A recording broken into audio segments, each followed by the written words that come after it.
What is going on, everybody? If you don't know, now you do know. You're officially tuned into a very special edition of the HFWB podcast series. This is your host, Clifton Pope, and with me today, I have a very special young man who has many talents within this self. He's really all about the message of what I always like to say, unity in the community, power to the people, and everything. And I knew the moment that I came across him and I sat down and met with him a couple times, I knew he was on to some major, spectacular things that are definitely needed here just around the coastal bend, Gulf of Mexico, and everything. And the reason why I say specifically Gulf of Mexico, this man is an environmentalist at his finest, and he's using that and drawing it into a big old campaign. I know for everyone here listening in Corpus Christi, Texas, if you haven't figured out who I'm talking about, this young man is literally running for District 3 for Nueces County here, for the city and everything. Please welcome Mr. Armon Alex, the man of many talents I like to call, to the HFWB podcast series. Armon, what is going on, my friend? Hey, Clifton. Well, thanks for having me. Howdy, everyone. Wow, what a spectacular introduction. I appreciate that greatly, my friend. Thanks for having me. No, of Today's course. a good day.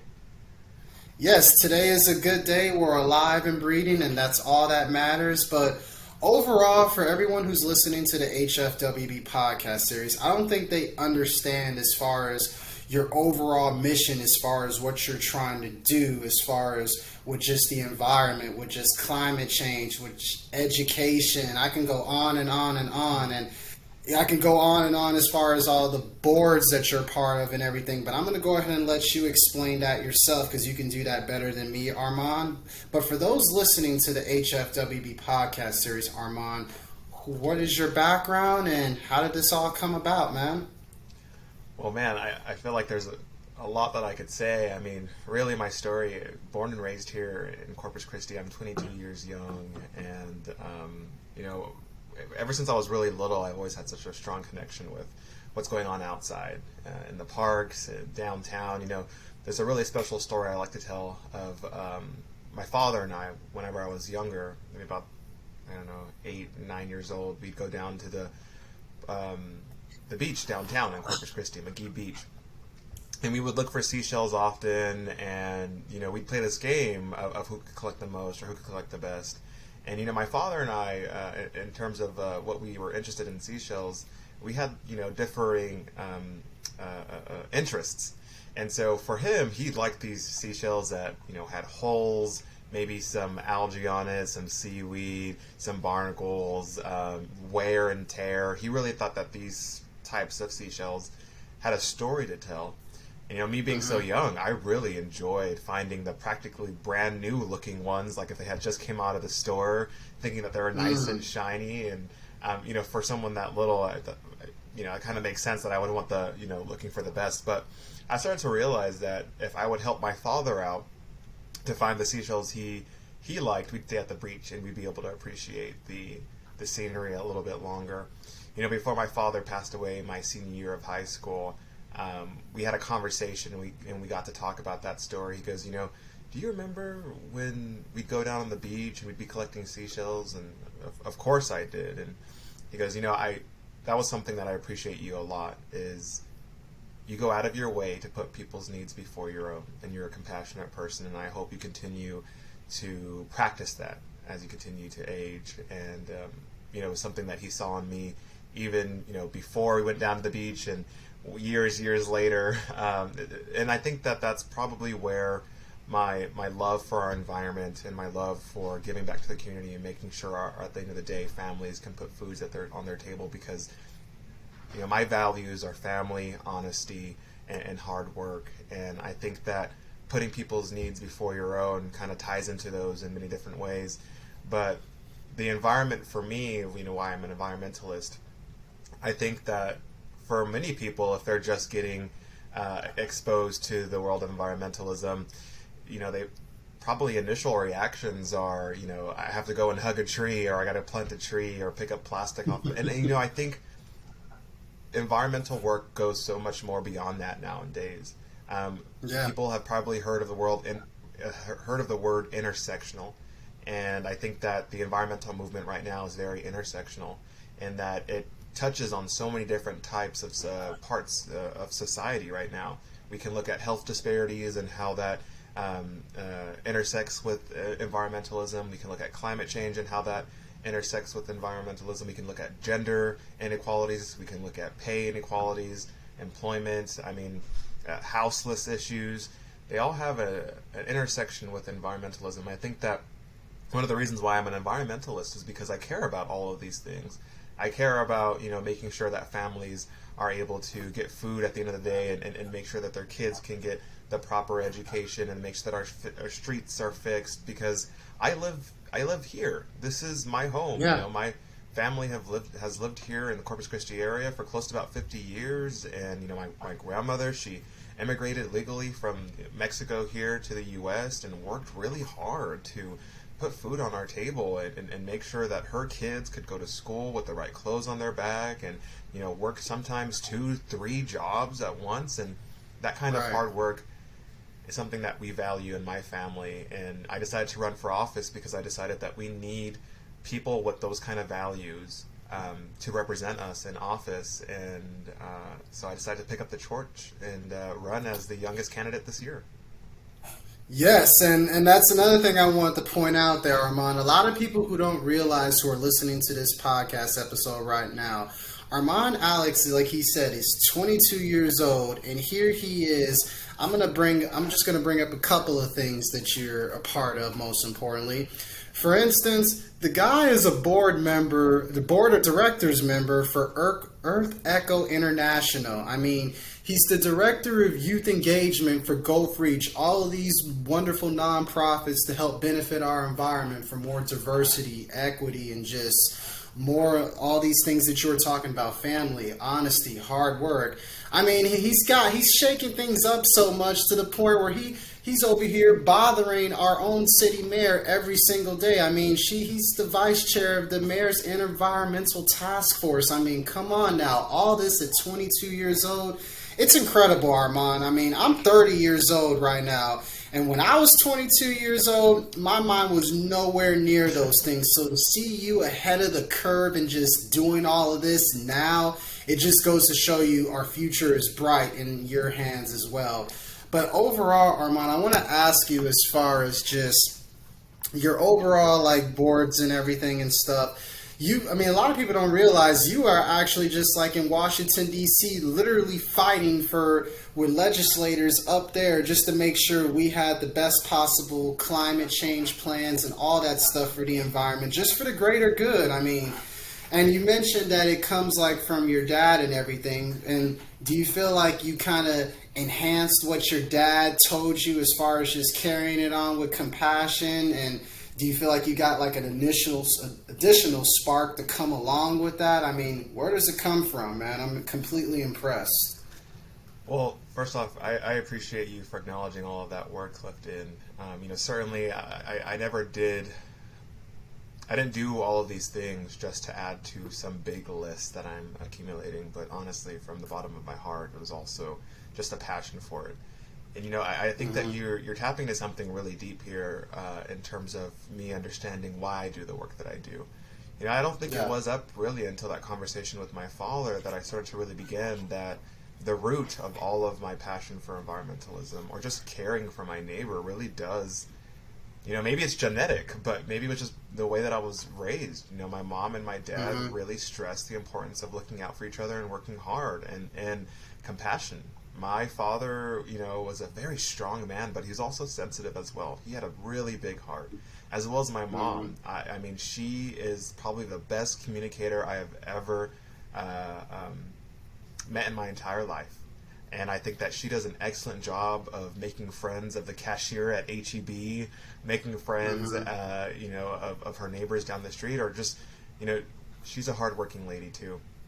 And so I think it was, that conversation I had with my father before he passed away really put into frame the work that I'm doing and why it's important. And, certainly compassion is one of them. But at the end of the day, we cannot go on as a society if we're not if we're not elevating our neighbors and if we're not bringing Yes. them along the way with us. And so we have to be able to have very difficult conversations about climate change, about income inequalities, health disparities. Not everyone is comfortable with those conversations because it rattles cages and it agitates some people.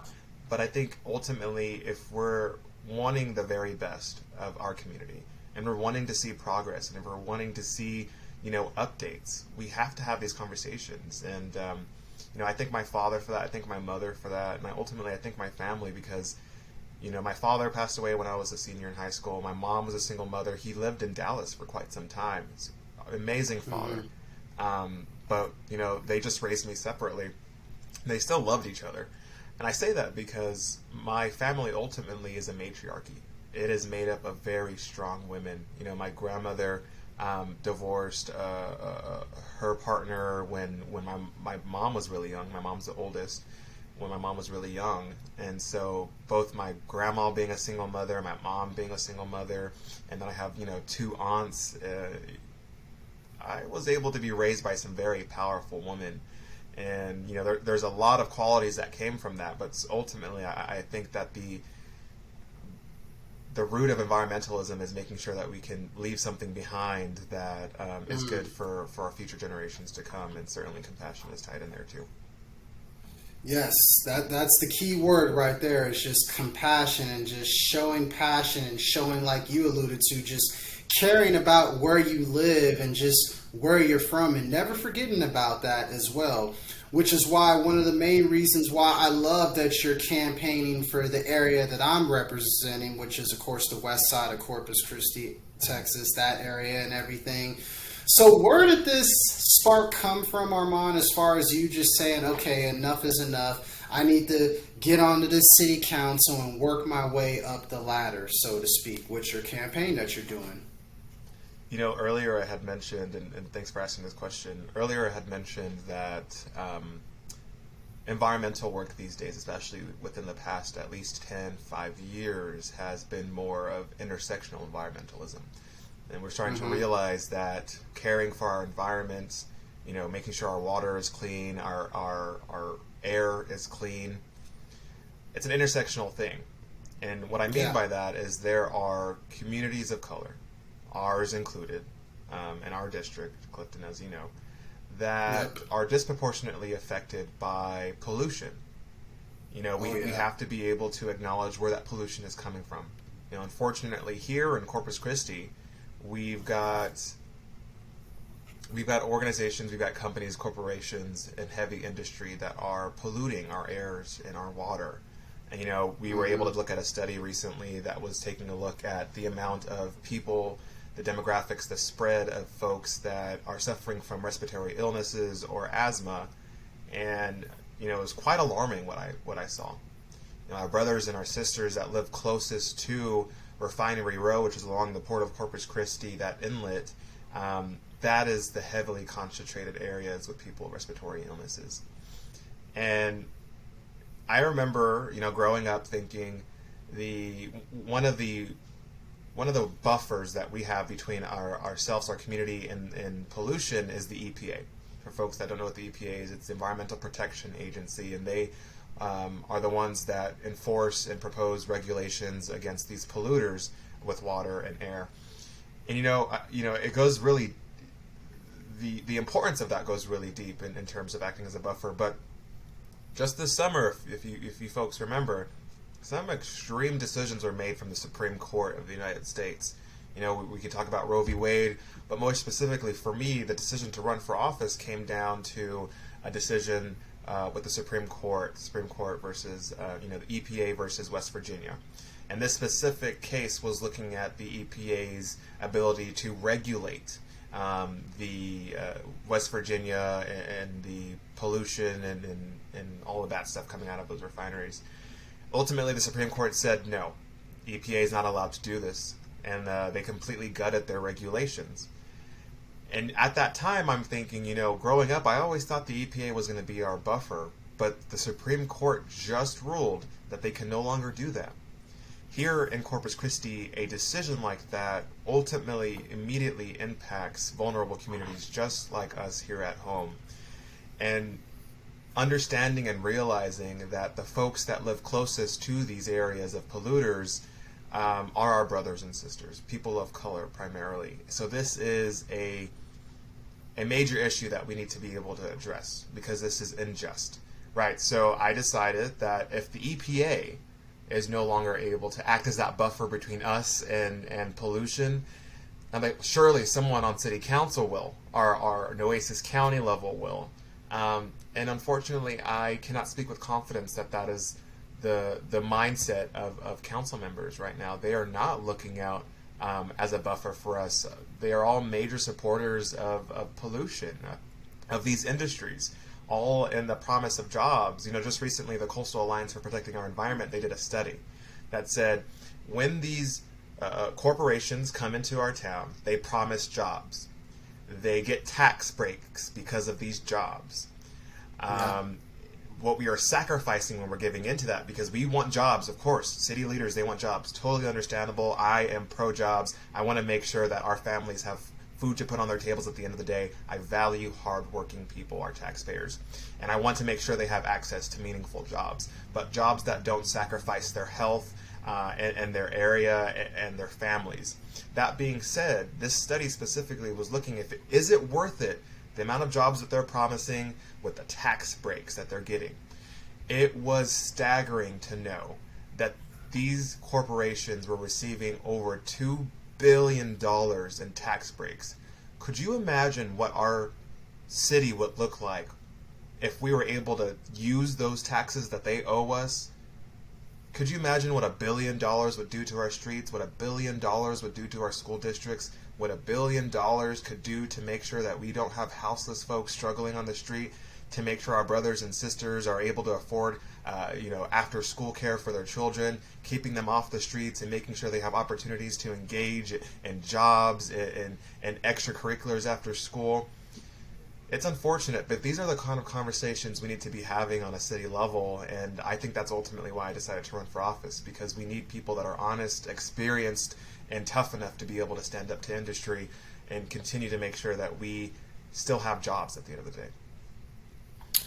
No, that is definitely well said, and that's why I applaud you, Armon, for taking on that challenge. And it's an uphill battle based on everything you described, but I feel like you're going to be the one that kind of cracks the wall to where we can get like a little crack, and then someone behind you after can just run through that wall, and we can finally get those changes that are necessary. Because you're absolutely right, because within the west side area of Corpus Christi, Texas, we're literally like 10-15 minutes away from like refineries, which leads to all the smoke, and all the smoke coming in the sky and coming in our neighborhoods.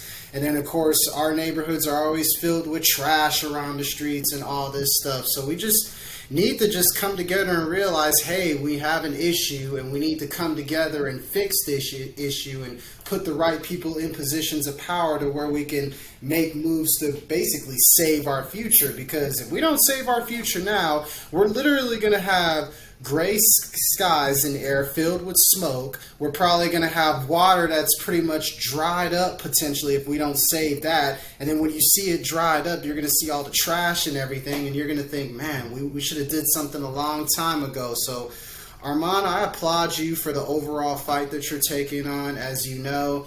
But for those who are listening who are brand new to you, why do you feel like they should go out and vote for you and support your campaign and your overall mission?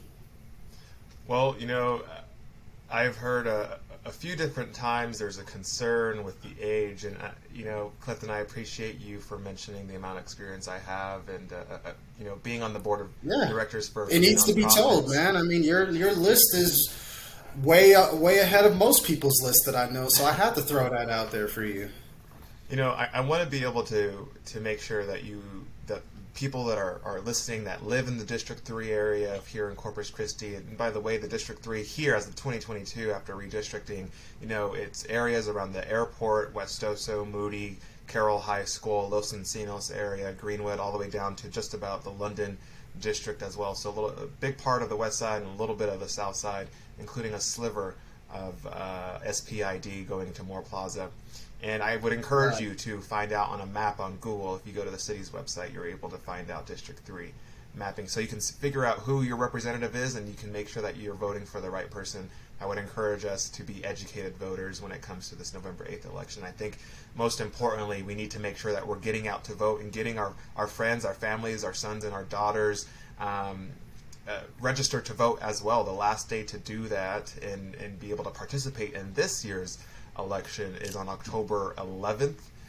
If that date has passed by the time this podcast comes out, early voting is from October 24th to November 4th, and of course election day is November 8th. And so to go back to this experience, listen folks, the amount of experience that I've had over the past at least 5 years working really closely with the city government in terms of being appointed right out of high school, recognizing the efforts that I've done in environmental work, or just really wanting to do civic engagement and standing up for the people, I was appointed to the Island Strategic Action Committee for our city.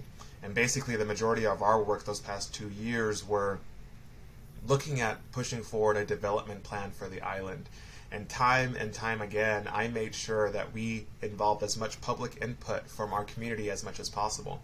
Of course, I was concerned about the environmental impacts of developing, on the island. But at the end of the day, I wanted to make sure that our average folks there on the island had as much say-so in what that island development plan looked like. And so you can have confidence that I continue to push for public input and making sure that our taxpayers have the ability to contribute to the vision of our city. Shortly after that, the mayor of Corpus Christi, Paulette Guajardo, she was able to form an environmental task force, the mayor's environmental task force. And on that team, this task force was some of the best environmentalists that we had from the area. After speaking with some of my colleagues, a lot of respect for them.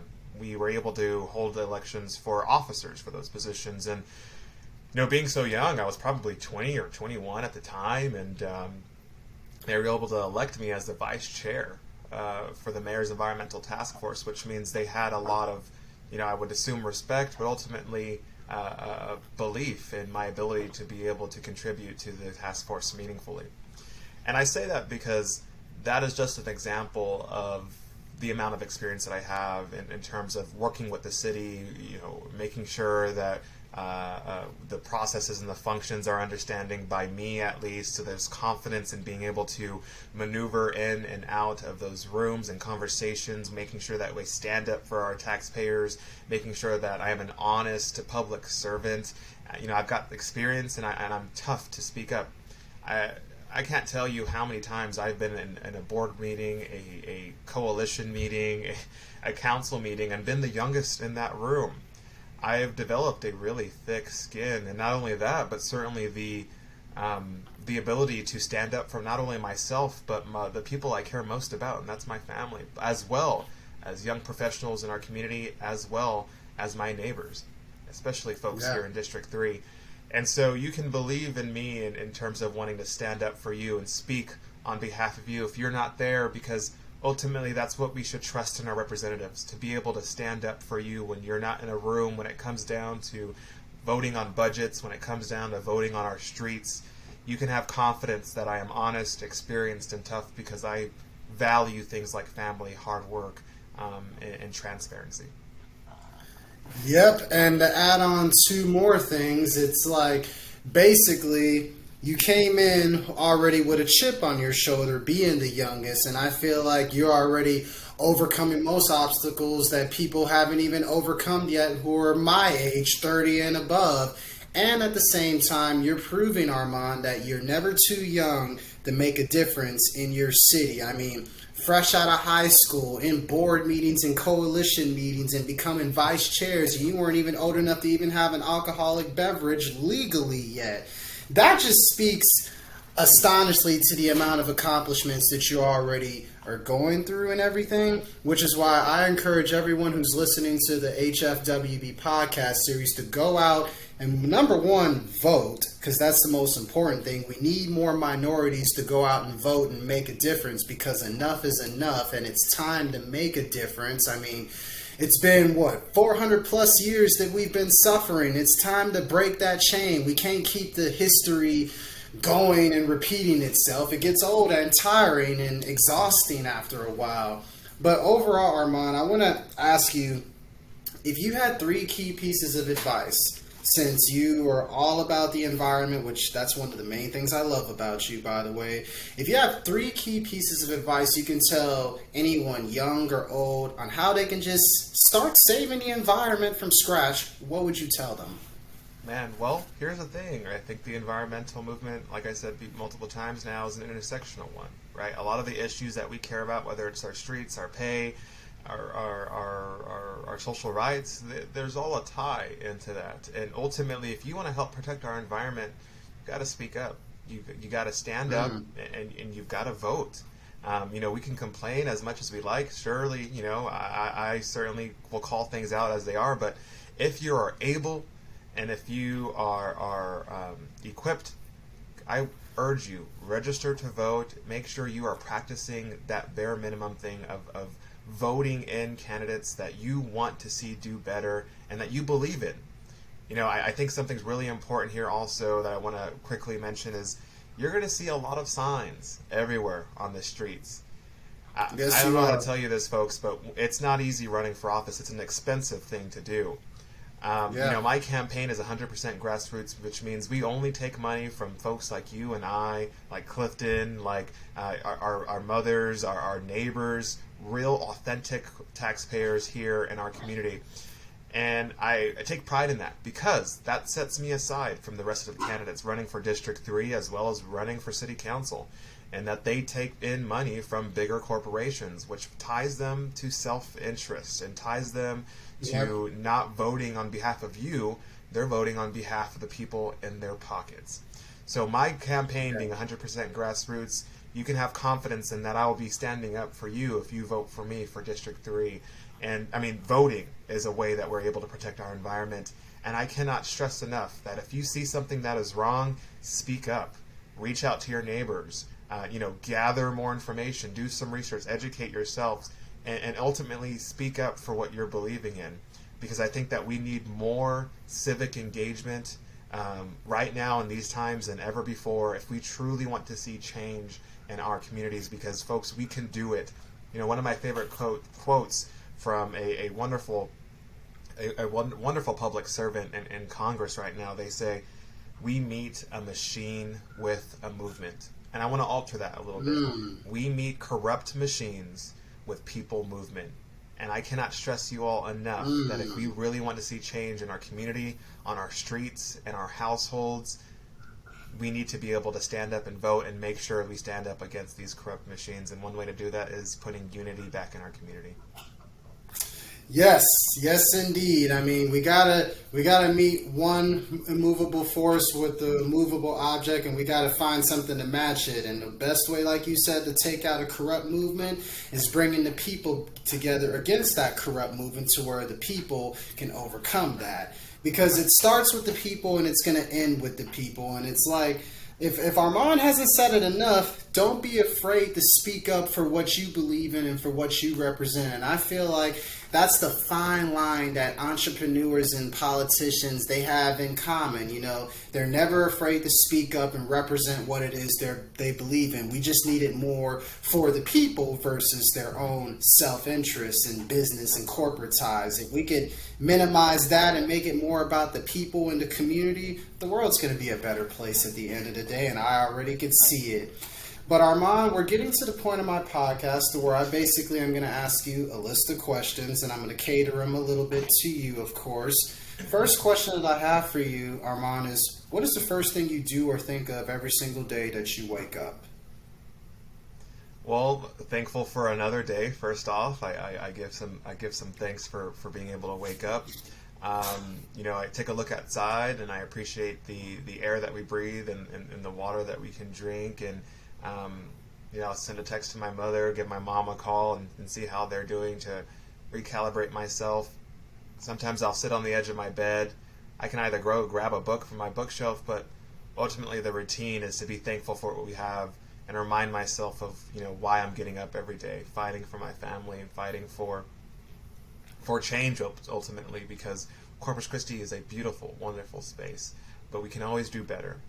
We can always do better. Yes, there's always room for improvement every single day. That's what I always like to say. Armon, in your best definition, what does health and wealth mean to you personally? I don't think you can be able to appreciate your wealth if you're not healthy. And I say that because we need to be able to take care of our physical health, making sure we're eating right. In my mind, it is all a biological thing. Your body's made up of chemicals. You need to be able to make sure you're putting in the right chemicals, making sure that you're taking care of yourself. And the other thing that, I don't want to dive too deep in, but ultimately we need to have more of a conversation, especially within our community here as Black people. We need to make sure that we're also taking care of our mental health too. There's a lot of stigma behind that, but I would argue that our physical health is just as important as our mental health is just as important as our physical health, if not even more. Yes, I agree. So if you're not healthy, you will not be wealthy. You can have as much money as you can, but if you are struggling, friends, you are not wealthy. You need to make sure that you're balancing the both. And if you're taking care of yourself and your physical health and your mental health as well, I'm sure you're going to be able to enjoy the wealth that you bring to your family and your future generations after you and your legacy a lot more. Yes, and to add on a couple of things to what you just said, if you're not healthy, you can't be wealthy without being healthy. I mean, look what happened to the late Steve Jobs is a good example of that. And number two, it's like overall, it's crazy how you broke that down, and I agree with that because it's like, it goes hand in hand, and it's like I always like to say, you got to train your mind so the body can follow. So once you do that and take it one step at a time into tomorrow, you're already on track to make your future even better. But I'm going to add a little bit of an interesting question for you. And then I'm going to probably catch you off guard with this. Out of all the natural elements, as far as like the sun, the air, water, which one of those is your favorite, and which one do you feel like benefits the world that we live in the most? If you could answer that, if possible. I think that is a really interesting question. I don't know if I've ever been asked that on a stage before or a platform like this, but I think it's an easy one for me, actually. Water. 110% water. Whether we're talking about our oceans, our bay, the water in the air, the water in our system, folks, we've got about 75% of our bodies made up of water. So there's a lot of intersections in how water is important to everyday life. And when we talk about climate change, our oceans are vitally important. We need to protect our oceans. Why? Because they are the source of the majority of oxygen that we breathe. So if our oceans are struggling with pollution, ocean acidification, taking in too much carbon dioxide from the polluters like refineries, our oceans are not doing okay right now. We need to make sure to be able to protect them. When we talk about reasonable and equitable climate change policies and legislation, we need to put the ocean at the heart of those conversations, because if we can protect our local waters, if we can protect the majority of the resource on our planet, which is water, our ocean, we can start to see a brighter future. So that's when it's talking about climate change. But when we take care of water in our area, where that water is coming from, I mean, we can make sure that we're drinking clean water so that the natural biological processes going on in our body can do their job and make sure that we take care of ourselves. And that has to get into making sure that we're healthy. And it just goes back to one simple question. And it's like I alluded to in my book, What's Wealth Without Work? Did we forget about water and how important it is? And it's like you'd be surprised at how many people forget to even take their daily consumptions of water, or even take care of, like you just alluded to, the ocean. People going to the beaches, just throwing stuff in the water like, the ocean will wash it away. Yes, it will, but at the same time, no, it won't. Because if that ocean dries up, what do you think is going to be at the bottom of that ocean? All the trash that you threw in there, and then you're going to be looking like, wow, I didn't realize how dirty it was. What was I thinking? And it's like, it always gets to that point before people realize how much of an issue it is. I know it bothers me personally, and I'm pretty sure you scratch your head at that all the time, Armon, based on the line of work that you're in, and you question it as well. But overall, I want to ask you this. Since you're slowly becoming your own political force within itself, do you have any political influences that inspire you? Like any favorite kind of politicians you admire? I know that's a difficult question in this day and age, but Do you have any politician who inspired you to want to run for city council? You know, I want to add some context for this, or preface this with the fact that, you know, political figures are people. People make mistakes. Yeah, they are. And we certainly understand that no one is perfect. I mean, no one is perfect. Mm-hmm. We make mistakes, big or small, but we have to continue living our lives. You know, and I say that because it's really difficult, especially nowadays, to be able to find a hero, find inspiration in a person because of the mistakes that they've made in the past.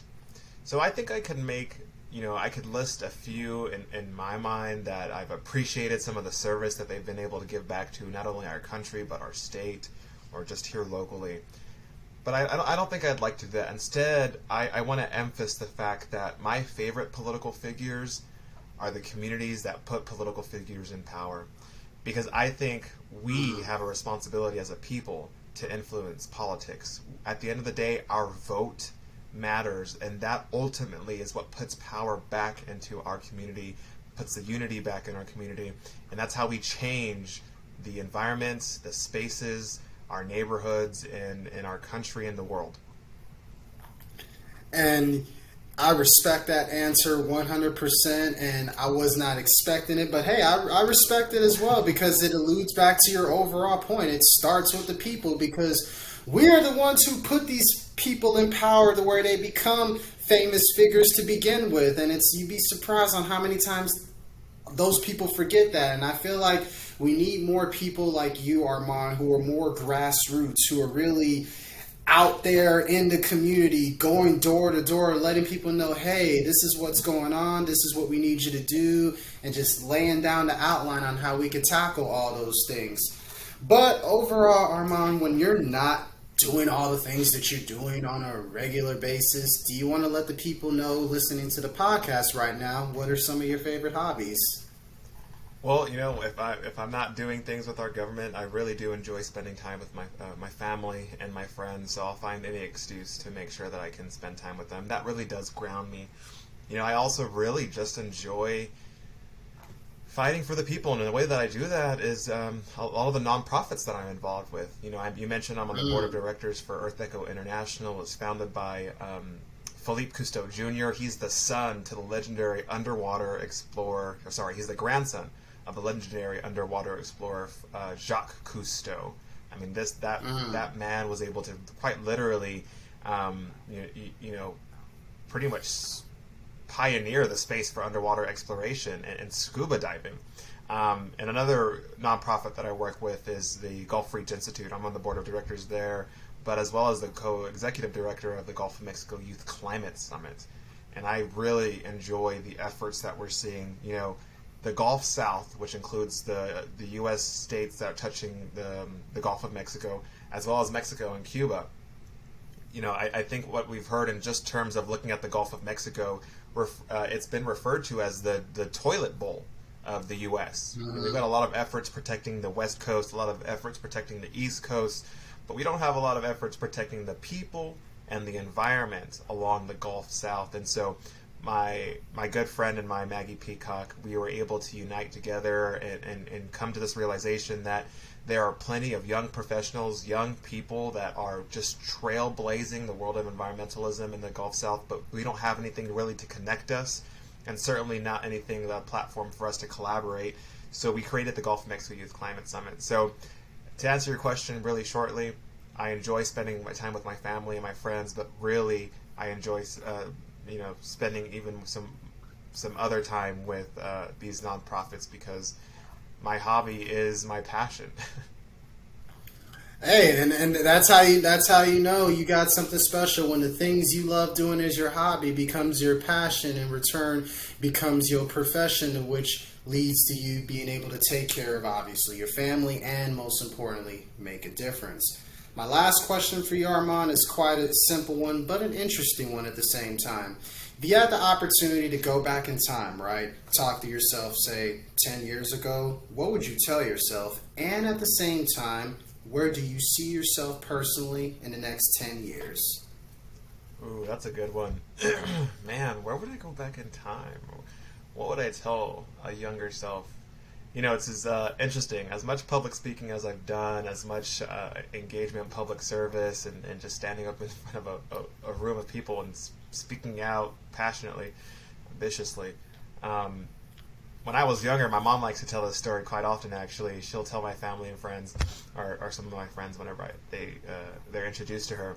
She'll tell them how shy I was as a kid. I was also I was a small kid too, a small toddler. I would make capris look like big jeans. Like I was a small kid, which is interesting because I'm much taller now. I stand up somewhere around 6 feet or so. But I say that because for a while I grew up just being quite shy and not coming out of the box. At some point in time I did. I don't remember when exactly, but if I could go back in time, I would tell my younger self not to be afraid to speak your mind.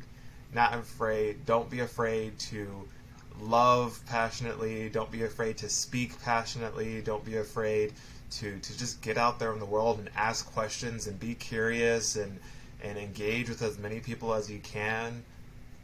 I would have done that a lot more sooner, I feel like. But that's a good question. I think that'll be revised as I continue to grow and age. And that's a question that I think that we'll have to answer again another time whenever I'm on your podcast, if that's possible. But to the other question you asked me in terms of where I can see myself in the next 10, 15 years, I don't know exactly, but I can tell you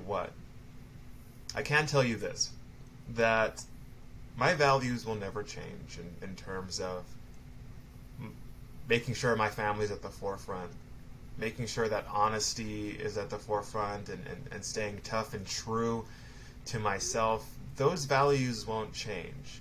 So I'm sure wherever I am in the next 10 to 15 years will be in a position where, or a spot where I'm continuing to practice those same things, making sure that my family and the legacy that we leave behind is prosperous, leveraging my community, making sure I'm standing up for the people that can't stand up for themselves, and pushing unity in our community, and building people and building our community so that we can make sure it's a better place.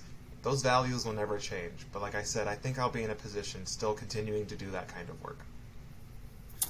No, and that's what it's all about. Just the level of consistency to continuing to do what it is you're passionate about and what you love. And that's one of the things I respect about you, Armon, from the moment I met you. And that's why I encourage everybody who's listening to the HFWB podcast series just to adapt more to the youth. And why I say that, go vote for Armon Alex for District 3, especially for those who are living in the areas he just mentioned. We need to come together and bring some fresh, new, literally blood instead of the same old people we're used to seeing. We need to shake things up a little bit and stir up the pot.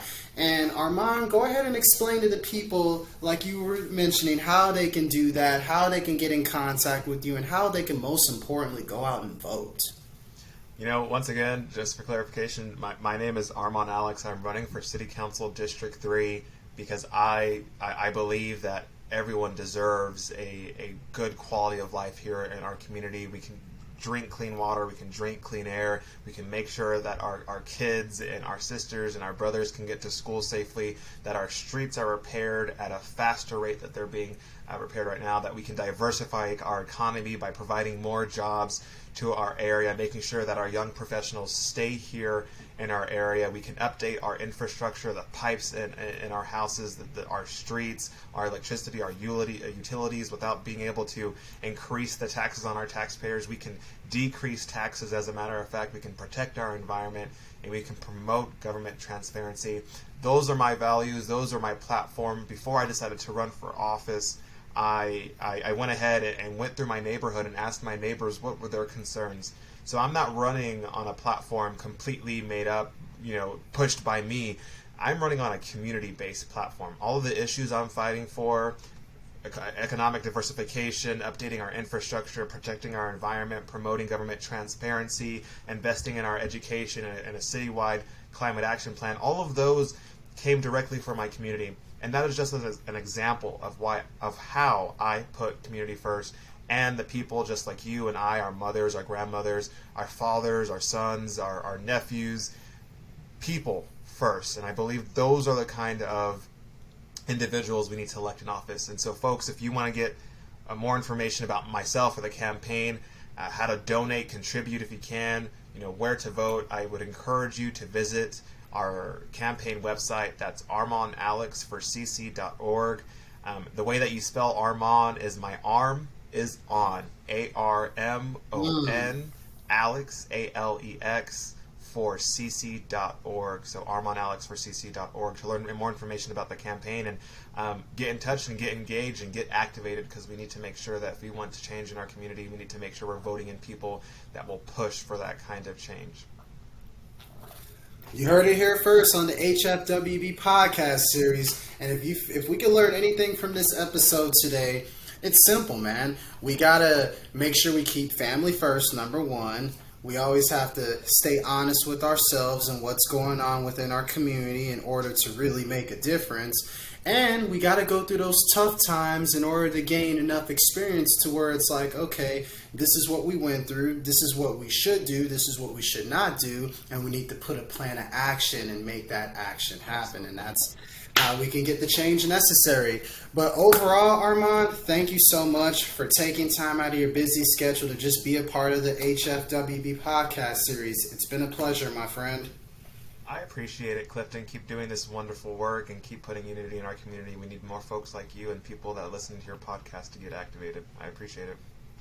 Of course, and we need more people like you in our society as well, Armon. And for everyone who's listening, go out and vote for Armon Alex for District 3 City Council here in Corpus Christi, Texas. For all my people listening in Corpus Christi, Texas, and for everyone listening all across the country and world, just follow this man's journey, and I guarantee you, you're going to get inspired by Mr. Armon Alex. It's always a pleasure, my kind sir. And once again, this is Clifton Pope from the HFWB podcast series. Y'all stay healthy, wealthy, and blessed. And until next time, everybody.